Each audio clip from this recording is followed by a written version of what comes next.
Guys, nakauwi na ako and sa Saibon lang naman ako pumunta. Medyo natagalan lang ng konti kasi ang lamig din talaga. So nagpainit pa ako na sa isang bag lang guys. Kasi itong aking tissue kasi wala na akong tissue guys. Ayun, diba? And guys, nakapagpalit na ako ng pambahay na damit. And papakita ko sa inyo yung mga pinamili ko.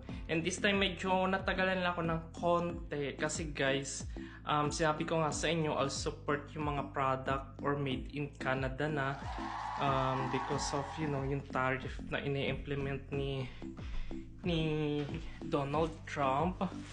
So, I'll make sure na yung mga product na bibiling ko is mga made in Canada or mga product in Canada. Yes! And sadly, yung ibang product na dapat kong bilhin is product of USA. So naghahanap ako ng mga alternatives na made in Canada.